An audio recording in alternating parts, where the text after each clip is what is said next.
Bonjour à tous. Alors avant d'entrer dans le vif du sujet, je tenais quand même à remercier les 680 abonnés qui sont restés fidèles pendant presque un an maintenant. Le temps pour moi de pouvoir déménager et puis aussi de rénover une partie de la maison pour pouvoir reprendre les vidéos. Donc ça c'est fait. Alors le sujet du jour c'est l'installation donc d'Octoprint, hein, comme vous avez pu voir dans le titre. Et l'idée en fait c'est d'installer une instance d'Octoprint avec un écran tactile sur la petite printerbot que vous voyez en arrière-plan. Alors pourquoi je fais ça sur la printerbot et pas sur ma CR10 par exemple? Tout simplement parce que la CR10 a déjà un boîtier de contrôle qui permet d'interagir avec l'imprimante, tandis que la printerbot n'en a pas. Voilà, c'est aussi simple que ça. Maintenant, tout le tutoriel, bien entendu, peut s'adapter pour la CR10 aussi. Il y aura juste quelques paramètres à changer, comme notamment la taille du plateau d'impression. Alors, pour le matériel utilisé, je suis parti sur un Raspberry Pi 3B+, et sur un petit écran tactile de chez Adafruit qui fait une taille de 5 pouces. Pourquoi ce matériel-là? Pourquoi un 3B+, et pas le nouveau Raspberry Pi 4 par exemple? C'est tout simplement parce que je l'ai retrouvé dans une de mes caisses lors de mon déménagement. Et en même temps, Octoprint ne demande pas énormément de ressources non plus, donc un Pi 3B+, ça suffit amplement, on n'a pas besoin de passer sur la nouvelle version du Raspberry Pi 4. Donc ce que je vous propose, c'est de s'y mettre et de passer directement sur l'ordinateur. Alors la première chose à faire, c'est une opération relativement simple. Donc j'ai récupéré une petite carte SD qui traînait également dans une caisse. Et première chose que je vais faire tout simplement, c'est de m'assurer de bien formater cette carte parce que je ne sais absolument plus ce qu'il y a dessus. Donc pour faire ça, je vais passer par un petit utilitaire qui est natif à Windows, qui s'appelle Créer, formater des partitions de disque dur. Et je vais tout simplement donc supprimer les deux volumes ici. Donc assurez-vous bien de faire ça sur le bon lecteur. Ne faites pas ça sur votre disque C par exemple, parce que là c'est tout votre ordinateur qui sera formaté. Donc je fais un clic droit et je supprime les deux volumes. Voilà qui est fait, presque. Voilà. Donc ensuite, ce que je vais faire, c'est que je vais utiliser donc un autre petit utilitaire. Je vous mettrai bien entendu tous les liens dans la description. Et l'utilitaire s'appelle Win32 Disk Imager. Donc c'est un petit utilitaire qui va vous permettre de graver une image sur une carte SD. Il y en a évidemment bien sûr d'autres qui sont une interface graphique quand même un petit peu plus jolie, etc. Mais j'ai l'habitude d'utiliser celui-là. Donc comme on dit, on ne change pas une équipe qui gagne. Alors, ce qu'il faut évidemment faire aussi, c'est télécharger donc la version d'Octoprint sur le site octoprint.org. Pour ça, vous avez un bouton de download sur la page d'accueil et vous allez prendre donc la dernière version d'Octopi qui est la 0.16.0. Donc moi, je les ai déjà évidemment tous téléchargés, mais comme ça, vous voyez un petit peu exactement où ça se passe. Donc, première chose qu'on va faire, c'est qu'on va démarrer donc Win32, Disk Imager. Donc vous allez voir, c'est une opération relativement simple. Le petit utilitaire, il se présente comme ceci. Donc on s'assure de bien choisir le périphérique D. Et puis après, on va aller chercher l'image que vous venez de télécharger d'Octopi. Donc c'est un fichier .img pour image. On ouvre et ensuite on écrit. Petit message de confirmation, on confirme et puis on n'a plus qu'à patienter environ 2-3 minutes. Voilà, donc la copie se termine, on va avoir un petit message de réussite et on peut fermer cet utilitaire.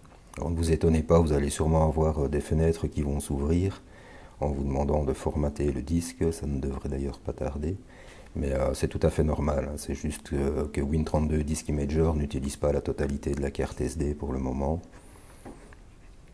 Et si ça ne vient pas, c'est pas plus mal. Voilà, donc les fameuses fenêtres arrivent. Donc ici, les lecteurs hub, on va tout simplement annuler, fermer tout ça. Et on va aller voir donc sur notre partition boot qu'on a donc ici bien tous les fichiers qui seront nécessaires pour faire tourner Octoprint. Alors la première chose à faire, c'est qu'on va modifier quelques fichiers ici avant de mettre la carte SD sur le Raspberry.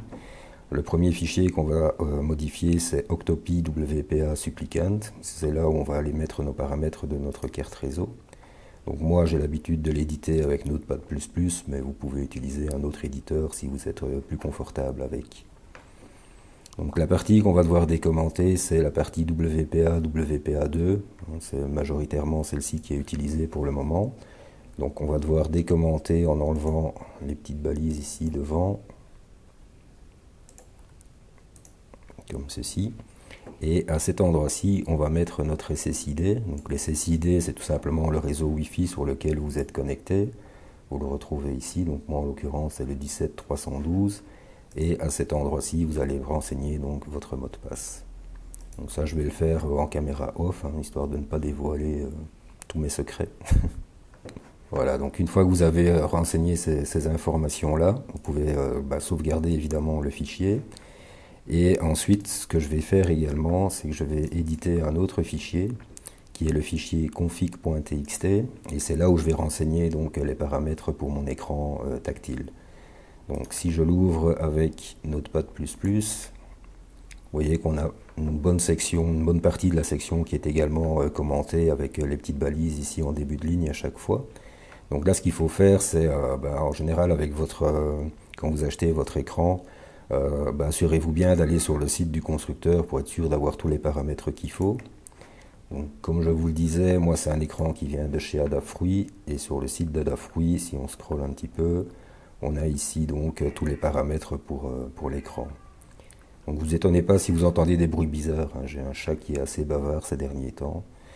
Donc ce qu'on va faire, c'est qu'on va copier ce code ici, et puis ensuite on va revenir donc dans le fichier config.txt.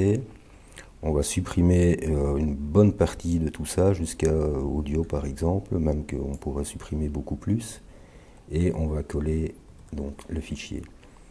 Donc vous voyez qu'ici par exemple j'ai la définition de mon écran, il fait 800 par 480 en 60 Hz, donc ce sont les informations nécessaires pour le faire fonctionner. Donc ici je vais faire un CTRL S pour sauvegarder ceci, et puis on peut fermer tout ça, et ce qu'il nous reste à faire maintenant, c'est éjecter notre carte et la mettre dans le Raspberry.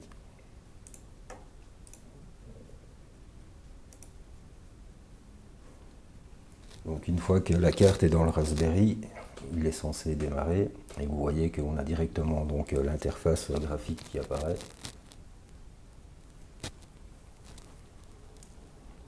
Donc là il suffit d'attendre un petit peu le temps que la version se charge. Et donc une fois qu'elle est chargée, on se retrouve donc sur le prompt. Donc là on est en ligne de commande. Et une des prochaines étapes, ça va être bien entendu de mettre une interface graphique. Alors une fois que ça c'est fait, on va pouvoir maintenant se connecter sur notre réseau. Donc notre réseau ici, il s'appelle par défaut octopi.local. Et on fait Enter. Alors sur Windows particulièrement, quand vous faites ceci, vous risquez de ne pas avoir directement l'interface d'Octopi, mais vous allez peut-être tomber sur le moteur de recherche Google. Et c'est tout simplement parce que pour ça, vous allez avoir besoin de télécharger un petit service d'impression qui s'appelle Bonjour. Donc c'est quelque chose qui est natif sur macOS. Voilà, donc c'est le service d'impression Bonjour que vous trouvez ici. Vous faites un download et vous l'installez. C'est relativement simple à installer, c'est une succession de next, next et de finish à la fin. Et une fois que c'est fait, vous pourrez donc rafraîchir votre interface d'octopi.local et vous tomberez sur ce petit assistant. Alors l'assistant, il n'est pas très compliqué en lui-même, il suffit de faire next ici. Sur la première page, donc, on va renseigner le nom d'utilisateur que l'on veut utiliser pour se connecter sur Octoprint. Donc, on lui met un petit nom, un petit mot de passe que l'on encode bien entendu 2 fois pour s'assurer de ne pas se tromper. Et une fois que c'est fait, on va cliquer sur ce bouton pour lui dire de garder l'access control de valider, quoi. Voilà, puis on clique sur suivant. Cet écran-ci, c'est tout simplement l'écran où vous allez décider si oui ou non vous décidez d'envoyer certaines informations chez Octoprint pour pouvoir débugger éventuellement si jamais il y a des soucis. Donc là, vous êtes libre d'accepter ou de ne pas l'accepter. Moi, personnellement, je l'accepte parce que bon, ça n'a jamais fait de mal.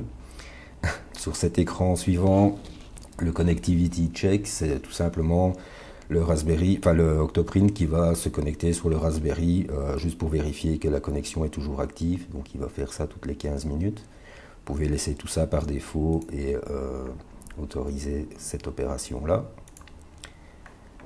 Alors l'écran ici pour les blacklists, c'est tout simplement pour bloquer ou pour ne pas bloquer donc les plugins qui ne sont pas validés par Octoprint. Donc si vous voulez éviter d'avoir des problèmes, c'est toujours mieux de l'activer. Sur l'écran suivant, on va parler plus de Slice. Bon, ici, je vais laisser ceci par défaut. Je ne vais pas m'en occuper pour le moment parce que principalement, je vais utiliser soit Cura, soit Simplify 3D pour faire mes slices. Et donc, sur cet écran-ci, c'est là où vous allez définir les paramètres de votre imprimante. Donc, en ce qui me concerne, je vous ai dit, j'étais sur une Printerbot qui est le modèle simple métal. Donc si vous avez une CR10 par exemple, ben c'est là que vous allez pouvoir renseigner le petit nom. Et c'est ici qu'on va pouvoir donc définir la taille du plateau d'impression. Donc en l'occurrence, je suis bien sur une forme rectangulaire. Par contre, je suis en 250 mm sur l'axe du X, en 150 mm sur le Y et également en 150 sur l'axe Z. Veuillez bien cocher la petite case ici, elle l'est par défaut, mais ça concerne le plateau chauffant. Donc j'en ai un sur l'imprimante, donc je garde ça bien coché. Ensuite, sur l'onglet des axes, là vous pouvez le laisser par défaut pour le moment. Sur la partie hot end et extrudeur, donc j'ai bien une buse de 0,4 mm avec un seul extrudeur. À partir de là, je peux faire un next et ça termine donc l'assistant. Donc là, vous cliquez sur finish. Donc une fois que l'assistant est terminé, vous allez sélectionner le port COM sur lequel est connectée votre imprimante et vous allez faire simplement un connect. Une fois que l'imprimante est connectée, on va faire déjà une petite vérification pour s'assurer que tout fonctionne bien. Donc là je vais simplement cliquer donc, sur le Auto Home pour l'axe X et Y.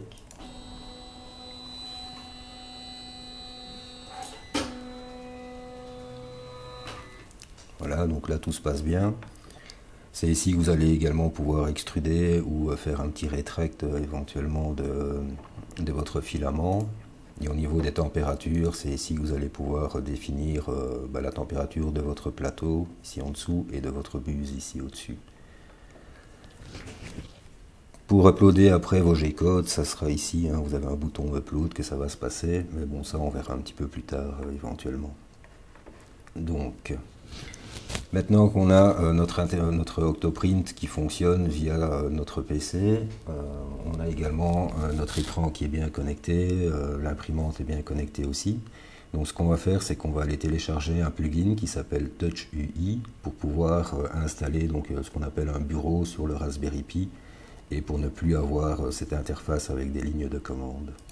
Donc on va cliquer sur la petite clé ici. C'est toujours intéressant évidemment de faire un petit update. Bon, voilà, il m'en propose un, donc faites l'update, ça vaut toujours mieux. Alors, en fonction évidemment de votre connexion, ça peut prendre plus ou moins de temps. C'est une question de patienter quelques minutes.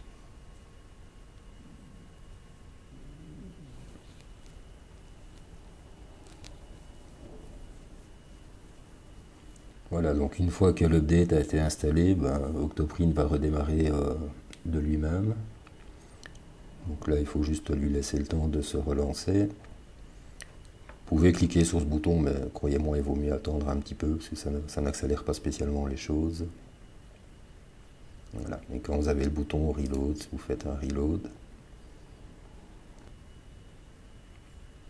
Voilà, donc une fois que la page a été rafraîchie, on va retourner donc dans les paramètres d'Octoprint et on va aller dans le Plugin Manager. Au niveau du Plugin Manager, là vous allez avoir toute une série de plugins qui sont disponibles, il y en a vraiment énormément. Donc cliquez sur le bouton Get More et puis vous faites une recherche pour Touch UI. Donc UI c'est pour User Interface et vous voyez qu'il apparaît ici et vous faites un install.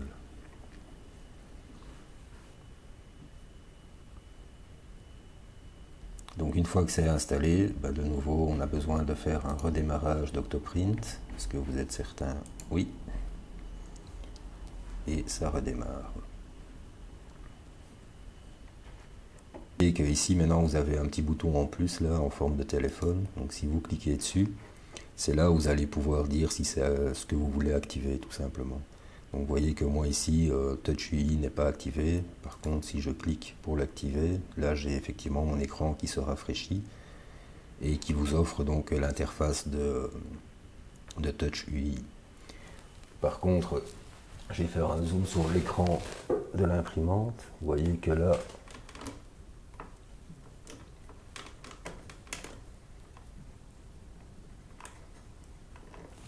là, je suis donc toujours en ligne de commande.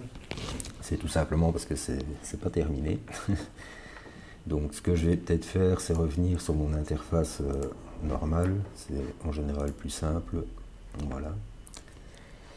Donc ce qu'il va falloir faire maintenant, c'est donc installer cette fameuse interface graphique pour mon écran tactile. Et pour ça, il va falloir se connecter donc sur la carte SD. Donc plutôt que d'enlever la carte SD, etc., on va directement passer sur un utilitaire qui s'appelle PuTTY, que vous pouvez donc télécharger ici. Et cet utilitaire-là va servir en fait d'interface, va simuler si vous voulez votre écran. Donc très simple à utiliser également, c'est ici que vous allez donner donc l'adresse IP de votre Raspberry. Si vous ne connaissez pas cette adresse IP, pas de panique, vous allez sur le site d'Adafruit toujours, et ils ont fait développer un petit logiciel qui s'appelle le Pi-Finder, que vous pouvez télécharger tout en bas. Donc voilà, c'est une interface vraiment très très simple, que vous pouvez donc télécharger à cet endroit-ci. Et le Pi-Finder, comment ça se présente, pour vous le montrer. C'est un petit exécutable. Je vais mettre ça ici.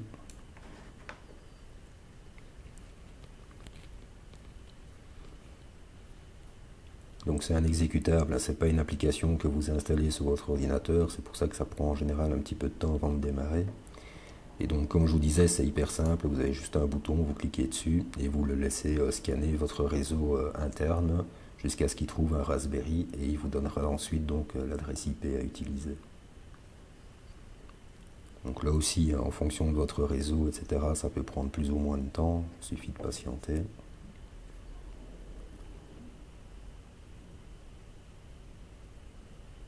Voilà, donc une fois qu'il a trouvé votre Raspberry, vous voyez ici donc votre adresse IP et sur quel port elle est connectée. En même temps, vous voyez le nom d'utilisateur, donc c'est Pi, et le mot de passe Raspberry. Donc ce sont les paramètres toujours par défaut également. Donc cette adresse IP, on va simplement l'encoder dans la petite fenêtre ici.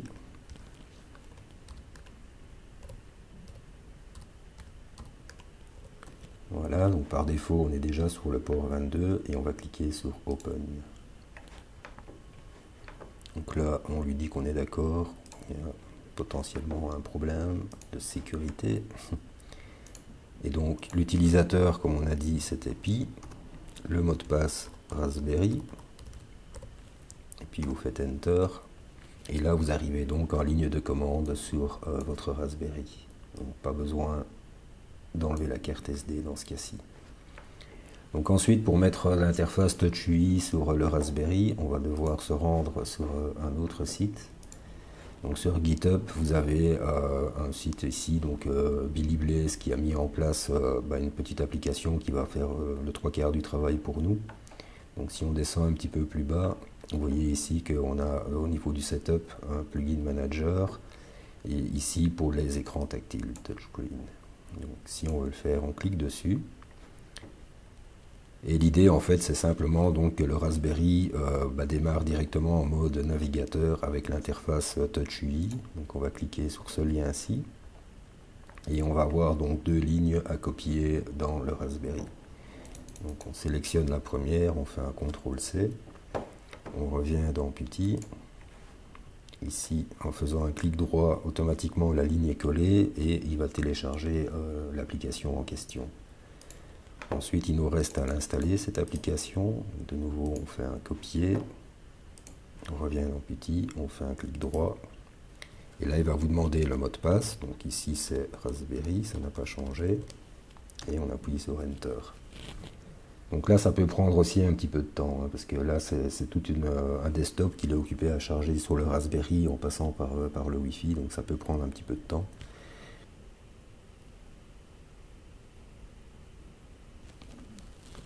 Donc voilà, une fois que c'est terminé, il va vous demander de me remettre le nom d'utilisateur avec lequel il doit se connecter à chaque démarrage pour faire ça de manière automatique.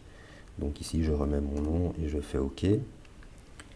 Il me demande s'il peut effectivement redémarrer Octoprint. Je lui dis oui.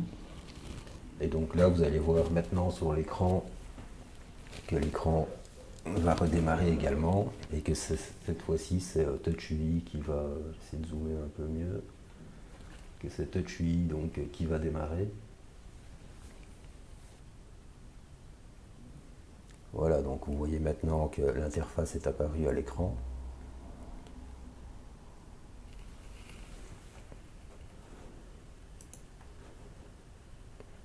Sur votre PC, faites un reload aussi, hein, effectivement. Et donc là, vous pouvez maintenant aussi bien contrôler donc, votre Raspberry et votre imprimante à partir de l'écran de votre ordinateur ou à partir de l'écran tactile. Vous voyez, quand je clique d'un côté sur Connect, il y a effectivement l'écran qui se met, une petite ligne qui se met à jour. Et à partir de là, vous avez donc l'interface qui est tactile. Hop. Donc ici, c'est le tabs avec les températures. Donc si vous descendez un petit peu, c'est ici que vous allez renseigner donc, la température de la buse, en dessous la température du plateau. Si vous remontez au-dessus, vous cliquez sur le petit pad là, et là vous allez pouvoir donc, contrôler votre imprimante. Moi personnellement c'est surtout cet écran là qui m'intéresse, hein, donc ça vous permet de faire un tone par exemple du X et du Y. On ne voit pas très bien mais ça fonctionne effectivement bien. Si vous avez une caméra, vous avez un onglet caméra ici également, s'il veut bien se mettre en route. Bon, comme j'ai pas de caméra, forcément l'écran ne montre pas d'image. Vous pouvez repasser en ligne de commande à cet endroit-ci. Donc, si vous avez besoin d'introduire un G-code par exemple pour faire la mise à niveau du plateau, surtout sur ce genre de machine. Vous avez également donc ici la configuration pour pouvoir faire des timelapses et puis ici vous arrivez donc sur le menu où vous avez tous les settings, tous les paramètres de votre imprimante et un petit onglet système qui est quand même bien pratique qui lui va vous permettre quand vous arrivez à bien cliquer dessus, voilà, de par exemple faire un shutdown du système donc pour éteindre proprement votre Raspberry plutôt que de simplement tirer la prise d'alimentation ou de faire éventuellement un restart.